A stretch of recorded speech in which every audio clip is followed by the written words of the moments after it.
ഈ സ്വർണ്ണൊക്കെ രഞ്ജിമോനെ കൊടുത്തിട്ട് വരായിരുന്നില്ലേ മക്കളെ നിങ്ങൾക്ക്? അവനല്ലേ ഇപ്പൊ പൈസയുടെ ആവശ്യം. വീട്ടിലേക്ക് വന്ന ഉടനെ നിവി ആ സ്വർണം രാധയ്ക്ക് ഏൽപ്പിക്കുമ്പോഴാണ് ആ വെറുതെ ചോദിച്ചത്. ഏട്ടന് ആവശ്യമുണ്ടെങ്കിൽ കൊടുക്കാം ആൻറ്റി. പക്ഷെ ഇപ്പോൾ ആവശ്യത്തിലധികം പൈസയും സ്വർണവും ആ സ്ത്രീ എന്നെ പറ്റിച്ച് സ്വന്തം പേരിലാക്കിയിട്ടുണ്ട്. അതിനി എങ്ങനെ തിരികെ വാങ്ങിയെടുക്കണമെന്ന് ഏട്ടന് മാത്രമേ അറിയൂ. അത് കഴിഞ്ഞ് ഇനിയും പണം വേണമെങ്കിൽ ഏട്ടൻ ചോദിക്കാതെ നമുക്കിത് കൊടുക്കാം. അതുവരെ ആൻറ്റി തന്നെ ഇതൊക്കെ സൂക്ഷിച്ചാൽ മതി. രാധികയുടെ കയ്യിലേക്ക് ആ ചെറിയ ബാഗ് വെച്ച് കൊടുത്തിട്ട് നിവി പറഞ്ഞു. അവളുടെ ആ പ്രവൃത്തിയിൽ കണ്ണും മനസ്സും നിറഞ്ഞു പോയിരുന്നു രാധികയ്ക്കും മക്കൾക്കും. സിറ്റി മാളിലേക്ക് വൈഷ്ണവിയെ കാണാനുള്ള യാത്രയിലായിരുന്നു പ്രവീൺ. കാർ സ്വയം ഓടിച്ചു പോകാൻ വയ്യാത്തതിനാൽ ടാക്സിയിലായിരുന്നു യാത്ര. വൈഷ്ണവിയെ കാണും. കുറച്ച് ദിവസമായി അവളെ കണ്ടിട്ട് വീട്ടിൽ എന്താ നടന്നെന്ന് അവൾക്കറിയുമോ എന്ന് ചോദിക്കണം. പറ്റുമെങ്കിൽ ഇന്ന് അവൾക്കൊപ്പം കൂടണം. ആര്യയെ കൂട്ടാൻ ഇനി അങ്ങോട്ട് പോക്ക് നടക്കില്ല. കാര്യങ്ങളൊക്കെ അബി അറിഞ്ഞത് ഉറപ്പാണ്. അതുകൊണ്ടാണ് കഴിഞ്ഞ 2 ദിവസമായി താൻ വിളിച്ചിട്ട് അവൻ ഫോൺ അറ്റൻഡ് ചെയ്യാത്തത്. ഒടുവിൽ എൻ്റെ കുഞ്ഞിനെ തന്നെ എനിക്കെതിരെ തിരിച്ചു സംസാരിപ്പിച്ചു അവൻ. തൻ്റെ മുന്നിൽ ഓച്ചാനിച്ച് നിന്നവനൊക്കെ ഇപ്പൊ കോമ്പ് മുളച്ചു. എല്ലാത്തിനെയും വഴിക്ക് കൊണ്ടുവരുന്നുണ്ട് ഞാൻ. എൻ്റെ മോള് എന്നെ തള്ളി പറഞ്ഞത് നീ കാരണമാണ് ആര്യ. അതിനുള്ള ശിക്ഷ വെച്ചിട്ടുണ്ട് നിനക്ക്. കൈയും വായും മുഖവും ഒക്കെ വേദനിച്ചിട്ടും ദേഷ്യം അടക്കാൻ പല്ല് കടിച്ച് പിടിച്ചിട്ട് സീറ്റിലേക്ക് ചാഞ്ഞു കിടന്നു പ്രവീൺ. ഞാൻ ഇത്തിരി വൈകിപ്പോയി. കഴക്കൂടത്ത് മുടിഞ്ഞ ബ്ലോക്കായിരുന്നു. നീ വന്നിട്ട് കുറെ നേരമായോ? ടാക്സിയിൽ നിന്നും ഇറങ്ങി വൈഷ്ണവി പറഞ്ഞ തങ്ങളുടെ സ്ഥിരം സ്ഥലമായ ഫുഡ് കോർട്ടിലേക്ക് ചെല്ലുമ്പോൾ വീർത്ത മുഖത്തോടെ ഇരിക്കുന്ന വൈഷ്ണവിയെ കാണി പതിയെ ചേർ വലിച്ചിട്ടിരുന്നു. എന്നിട്ട് പ്രവീൺ മെല്ലെ ചോദിച്ചു, കുറച്ചു നേരമായി. എന്തിനു അത്യാവശ്യമായി കാണണമെന്ന് പറഞ്ഞത്? അമ്മയെ കാണാൻ വരുന്നെന്ന് പറഞ്ഞതാണ് ഞാൻ അവിടെ നിന്ന് ഇറങ്ങിയത്. ആകാശോ അങ്കിളോ അമ്മയെ വിളിച്ചാൽ അമ്മ ദേഷ്യത്തിന് വലുതും വിളിച്ചു പറഞ്ഞാൽ എൻ്റെ നിലനിൽപ്പ് പോലും അവതാളത്തിലാവും. വൈഷ്ണവി ചുറ്റുമൊന്ന് നോക്കിക്കൊണ്ട് പറഞ്ഞു, എടി ശരിക്കും എന്താ സംഭവിച്ചത്? എൻ്റെ മോള് അവളെന്നെ വിട്ടുപോകാൻ ഒരിക്കലും തയ്യാറാവില്ല. പിന്നെ എന്ത് പറഞ്ഞാകും അവളെ കൊണ്ടുപോയത്? ഞാൻ അബിയെ ഫോൺ വിളിച്ചിട്ട് അവൻ എടുത്തില്ല. നിർത്താതെ വിളിച്ചുകൊണ്ടിരുന്നപ്പോൾ ഒടുവിൽ എൻ്റെ കുഞ്ഞ് അവളാണ് ഫോൺ അറ്റൻഡ് ചെയ്തത്. സംസാരിക്കുമ്പോൾ കവളും വായും ഒക്കെ വേദനിച്ചെങ്കിലും പ്രവീൺ വെപ്രാളത്തോടെ പറഞ്ഞു, എന്താ എങ്ങനെയെന്നൊന്നും എനിക്കറിയില്ല. ആകാശിൻ്റെ വീട്ടിലേക്ക് കയറി വന്ന് എന്നെ മുറിയിലേക്ക് വിളിച്ചുകൊണ്ടുപോയി മുഖത്തടിച്ചു അമ്മ. എന്നിട്ട് നമ്മൾ തമ്മിലുള്ള ബന്ധത്തെക്കുറിച്ച് ചോദിച്ചു. ഒന്നുമില്ലെന്ന് പറഞ്ഞ് ഒഴിഞ്ഞു. പക്ഷേ അമ്മ വിശ്വസിച്ചില്ല. എന്തോ തെളിവുണ്ടെന്ന് പറഞ്ഞു. എന്ത് തെളിവെന്ന് ചോദിക്കാൻ വാ തുറന്നതേ ഉള്ളൂ. വീണ്ടും വീണ്ടും തല്ലി. അവിടെയുള്ളവർ അറിയാതിരിക്കാൻ ശബ്ദം പോലും ഇല്ലാതെ ആ അടി മുഴുവൻ ഇരുന്ന് കൊള്ളേണ്ടി വന്നു എനിക്ക്. അഭിയേട്ടൻ്റെ കൂടെ ഇറങ്ങിപ്പോയിട്ട് വന്നപ്പോൾ പോലും ഇങ്ങനെ തല്ലിയിട്ടില്ല അമ്മ. എന്നെ എന്തൊക്കെ മോശമായി പറഞ്ഞെന്നറിയോ? സഹോദരനൊപ്പം തീർക്കാൻ പോയി ഞാൻ പുഴുത്തു ചാകുമെന്ന് പറഞ്ഞു. അമ്മ ജീവിച്ചിരിപ്പുണ്ടെന്നും പറഞ്ഞു ഇനി അങ്ങോട്ട് ചെല്ലരുതെന്നാണ് പറഞ്ഞത്. ഒന്നും ഒന്നും വേണ്ടായിരുന്നെന്ന് പോലും എനിക്ക് തോന്നിപ്പോയി. വേദനയും രോക്ഷവും നിറഞ്ഞ ശബ്ദത്തിൽ വൈഷ്ണവി പറഞ്ഞു, അതെങ്ങനെ? നീ എൻ്റെ സഹോദരിയാവും വൈഷു. നീ എൻ്റെ അച്ഛൻ്റെ മകളാണോ അതോ എൻ്റെ അമ്മ പ്രസവിച്ച മകളോ? രണ്ടുമല്ല. അങ്ങനെ നോക്കുമ്പോൾ നമ്മളൊരാണും പെണ്ണും മാത്രമാണ്. നമ്മൾ നമ്മുടെ ശരീരത്തിൻ്റെ ആവശ്യം നിറവേറ്റുന്നതിന് എന്താ തടസ്സം?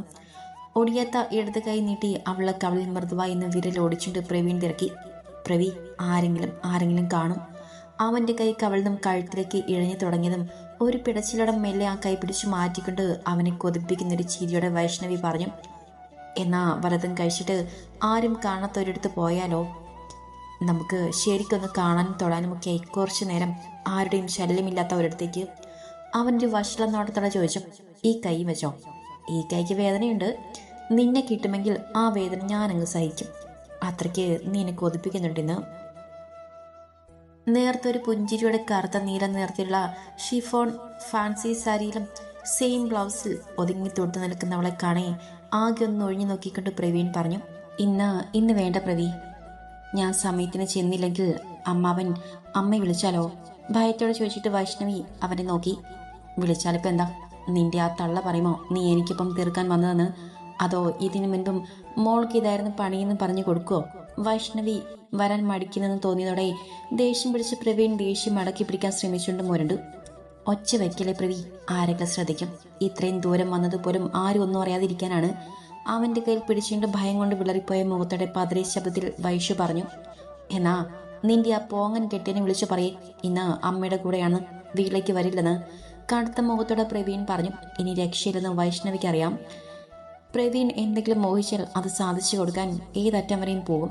അതിനുപയോഗിക്കുന്ന മാർഗവും ക്രൂരമായിരിക്കും. എന്തൊക്കെ പറഞ്ഞാലും താൻ കൊതിക്കുന്നുണ്ട് പ്രവിക്കൊപ്പം കുറച്ച് സമയം ചിലവിടാൻ.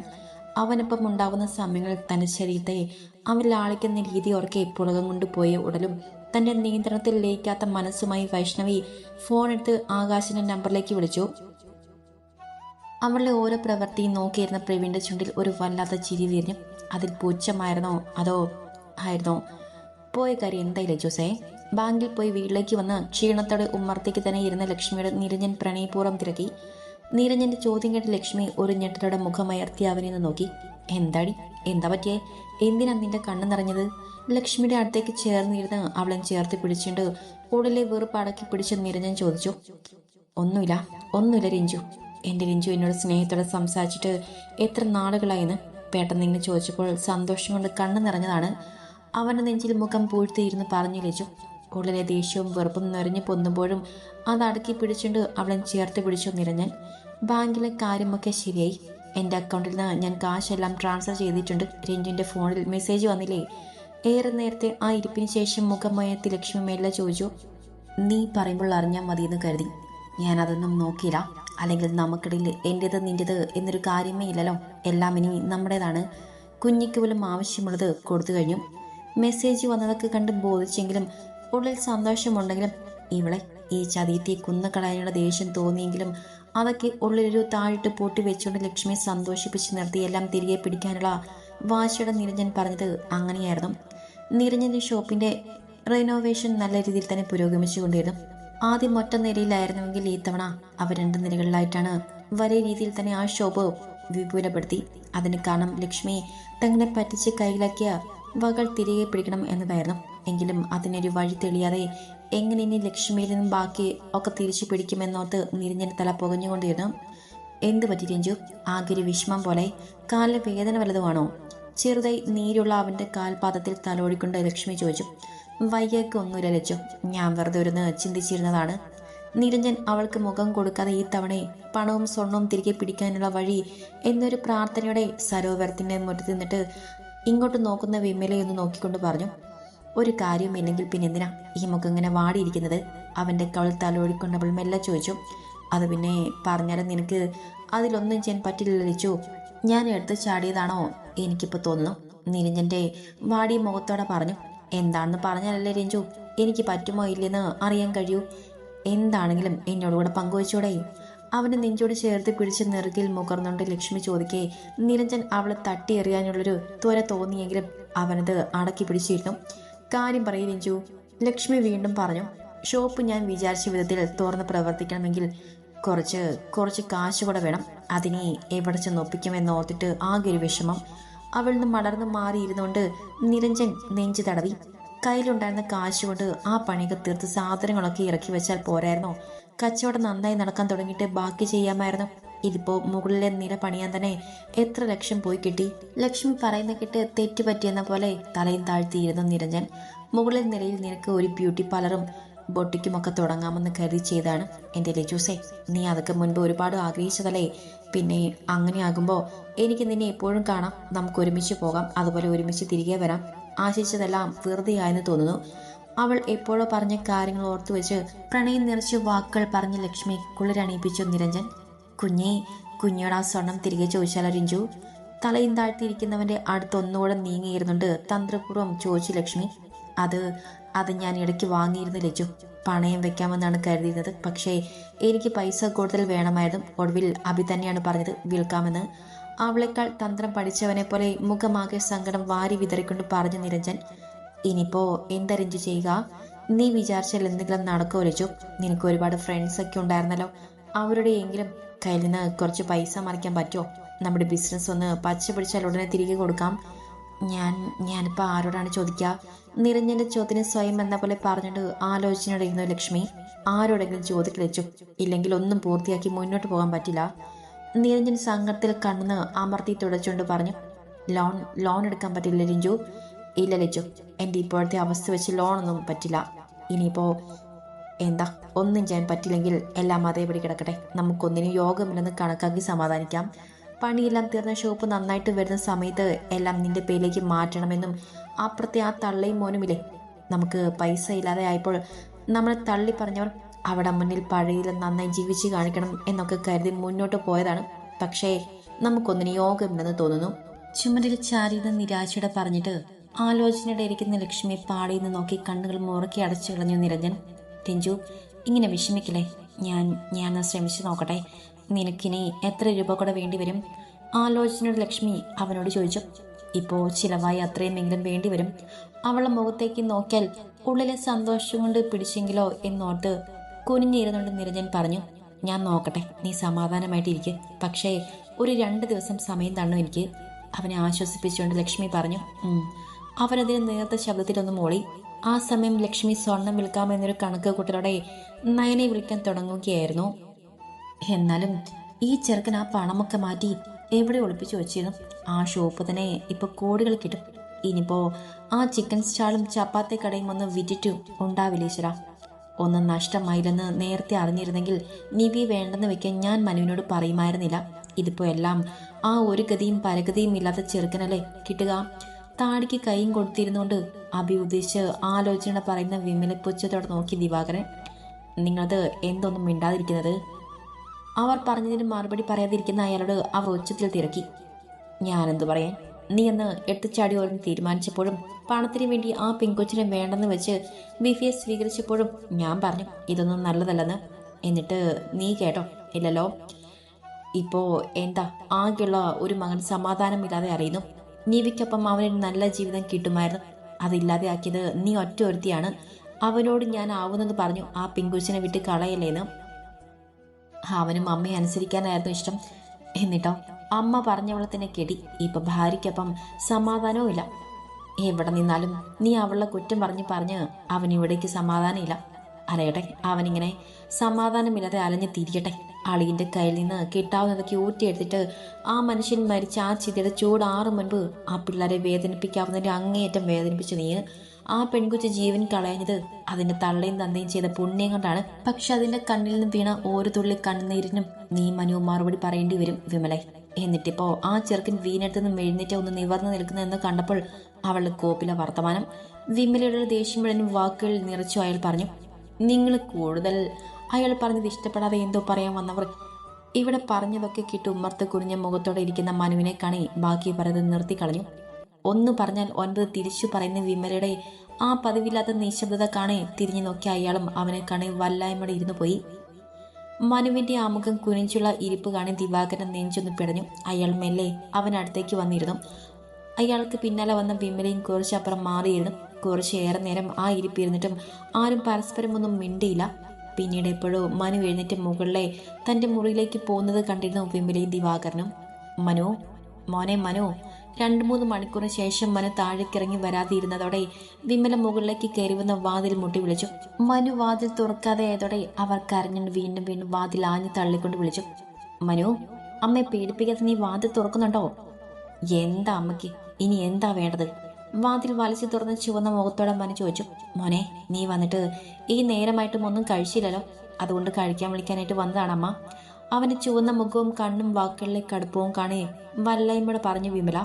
എനിക്ക് വിശപ്പില്ല, ദാഹവും ഇല്ല. എങ്ങനെയെങ്കിലും ഈ ജന്മന്ന് ഒടുങ്ങിക്കിട്ടിയാൽ മതിയെന്നേ ഉള്ളൂ. അതോടെ എല്ലാവരുടെയും സൗര്യക്കേടും തീരും. അവരെ നോക്ക് പോലും ചെയ്യാതെ പറഞ്ഞിട്ട് വാതിൽ വലിച്ചടച്ചു മനു. അവന്റെ ആ പ്രവൃത്തിയിൽ മുഖത്തടിയേറ്റതുപോലെ തോന്നി വിമലയ്ക്ക്. അവരുടെ കണ്ണുകൾ നിറഞ്ഞു. എന്താ, അവൻ എഴുന്നേറ്റില്ലേ? കണ്ണും മുഖവും തുടച്ചിട്ട് താഴേക്കിറങ്ങി വന്നവരെ കാണി വിളമ്പി വെച്ച് ചോറിന് മുന്നിലിരുന്ന ദിവാകരൻ ചോദിച്ചു. നിങ്ങൾ കഴിക്കാൻ നോക്ക്, അവനിപ്പോ വേണ്ടാന്ന് പറയുമ്പോൾ അവിടെ തൊണ്ടയിടറി കണ്ണുകൾ വീണ്ടും നിറഞ്ഞൊഴുകി. അവൻ എന്താ പറഞ്ഞത്? മണി 2 കഴിഞ്ഞിട്ടും അവനെന്താ വിശപ്പില്ലാതെ അവൻ? ഞാൻ വിളിക്കാം അവനെ. അയാൾ ഇരുന്നിടത്തുനിന്നും എഴുന്നേൽക്കാൻ ശ്രമിച്ചുകൊണ്ട് പറഞ്ഞു. വേണ്ട, ഇപ്പൊ വിളിക്കണ്ട. അവൻ താഴേക്ക് വരുമ്പോൾ ചോദിക്കാം. ചിലപ്പോ വിഫയോട് വഴക്കിട്ടിട്ടുണ്ടാവും. അവൻ പറഞ്ഞതൊക്കെ ഓർത്തുകൊണ്ട് പറഞ്ഞിട്ട് സങ്കടം അടക്കി പിടിച്ച് അയാൾക്ക് കറികൾ വിളമ്പി നൽകി വിമല. അയാളൊന്നും മിണ്ടാതെ വിമലയൊന്നും നോക്കി. അവിടെ മുഖത്തെ സങ്കടം കണ്ടിട്ട് ദിവാകരന് അലിവൊന്നും തോന്നിയില്ല. നിങ്ങൾ നോക്കണ്ട, അവൻ പറഞ്ഞത് എന്താണെന്ന് അറിയോ? ഈ ജന്മം ഒടുങ്ങി കിട്ടിയാൽ മതിയെന്നവന് പറഞ്ഞു കഴിഞ്ഞതും കരഞ്ഞു പോയിരുന്ന വിമല.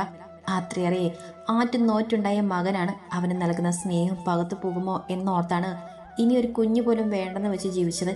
അവൻ്റെ നല്ല ജീവിതത്തിന് വേണ്ടി കൂടെയാണ് നിവിയെ വേണ്ടെന്ന് വയ്പ്പിച്ച് വിഫയുമായി വിവാഹം നടത്തിയത്. പക്ഷേ ആ തീരുമാനം കൊണ്ട് എൻ്റെ കുഞ്ഞിനെ തന്നെ എനിക്ക് നഷ്ടമാകുന്നു. മനുവിൻ്റെ വാക്കുകൾ തകർത്ത മനസ്സുമായി വിമല ആ നിലത്ത് പടഞ്ഞിരുന്നു. വിങ്ങിക്കരയുമ്പോൾ ഒരു പിടി ചോറ് പോലും തൊണ്ടിൽ നിന്ന് ഇറക്കാനാവാതെ ദിവാകരൻ എഴുന്നേറ്റ് പോയി കൈ കഴുകി. സോപാനപ്പടിയിൽ കാലം നീട്ടിയിരുന്ന മടിയിലിരിക്കുന്ന ലാപ്പിലെന്തോ ചെയ്യുന്ന നിരഞ്ജന്റെ അടുത്തേക്ക് വന്ന ലക്ഷ്മി അവനെ നോക്കി ഒരു നിമിഷം നൊന്നു നിന്നു. എന്താ ലച്ചു, നീ എവിടെയെങ്കിലും പോകുന്നുണ്ടോ? നല്ലൊരു അനാർക്കലി ചുരിദാർ സെറ്റൊക്കെ ഇട്ട് അണിഞ്ഞൊരുങ്ങി കയ്യിലൊരു ഹാൻഡ് ബാഗുമായി നന്നായി ഒരുങ്ങി നിൽക്കുന്ന ലക്ഷ്മി കണ്ട് നിരഞ്ജൻ ചോദിച്ചു.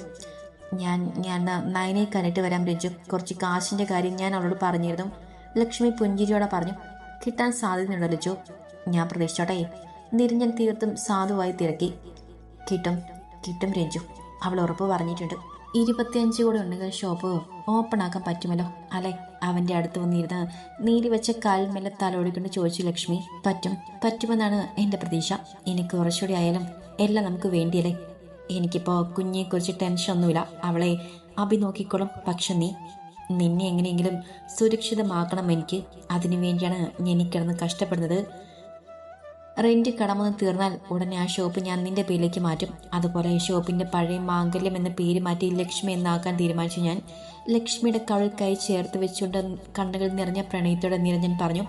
ഇന്നലെ ലക്ഷ്മി നയനെ കാണാൻ പോയതും സ്വർണം വിൽക്കാൻ സഹായം ചോദിച്ചതും നിവിയുടെ പേരുള്ള ചിക്കൻ സ്റ്റാളും ചപ്പാത്തിക്കടയും ഉൾപ്പെടെ ഉള്ളവരുടെ ആധാരവും അത് വിൽക്കാനുള്ള അനുമതി പത്രം ലക്ഷ്മി മുൻപ് അവരുടെ കയ്യിൽ നിന്ന് ഒപ്പിട്ട് വാങ്ങിയതുമൊക്കെ ബാങ്ക് ലോക്കറിൽ നിന്നും എടുക്കണമെന്നും അതിന്റെ കാലാവധി അവസാനിച്ചു, ഇനി അതുകൊണ്ട് ഉപയോഗം ഒന്നുമില്ലെന്നുമൊക്കെ ലക്ഷ്മി വിഷമത്തിൽ പറഞ്ഞതൊക്കെ അതേപടി വോയിസ് റെക്കോർഡായി വിനയുടെ കയ്യിൽ എത്തിയത് നിരഞ്ജന് ഫോർവേഡ് ചെയ്ത് കിട്ടിയതും അതറിഞ്ഞു വെച്ചുകൊണ്ടാണ് ഇതൊക്കെയും നിരഞ്ജൻ പറഞ്ഞത്. എനിക്കറിയാം രഞ്ജു, നീ വയ്യാക്കി ശരിക്കും മാറാതെ അതിന്റെ വിഷമതകൾ സഹിച്ചു നിൽക്കുന്നത് എനിക്ക് വേണ്ടിയാണെന്ന് ഈ ലച്ചുവിനറിയാലോ. പിന്നെന്താ? സ്നേഹം നിറഞ്ഞ വാക്കുകൾ പറഞ്ഞുകൊണ്ട് ലച്ചു അവന്റെ നെറ്റിയിൽ അമർത്തി ഒന്ന് ഉമ്മ വെച്ചു. ആ സ്പർശനം അസ്വസ്ഥത നിറച്ചെങ്കിലും നിരഞ്ജൻ കണ്ണുകളടച്ച് പ്രതികരിക്കാതിരുന്നു. ഞാൻ പോയിട്ട് വരാം. ആഹാരമൊന്നും കഴിക്കാതെ ഓരോന്നും ആലോചിച്ച് വിഷമിച്ചിരിക്കരുത് കേട്ടോ. അവന്റെ കവിൾ തലോട് പറഞ്ഞിട്ട് അവൻ പറഞ്ഞ മധുരം പോരേണ്ട വാക്കുകൾ മയങ്ങി സന്തോഷത്തോടെ പുറത്തേക്ക് ഇറങ്ങിപ്പോയ ലക്ഷ്മി. ആ പോക്ക് നോക്കി ഒരു പൂച്ചച്ചിരിയുടെ നിരഞ്ജൻ ആ ഉമ്മർത്തിന്നു. അവന് കൂട്ടായി മക്കളുടെ ജീവിതത്തിൽ സന്തോഷം നിറയുന്നത് കാത്ത് ഇന്ന് മോശം കിട്ടാതെ അലയുന്ന 2 ആത്മാക്കളും ഉണ്ടായിരുന്നു.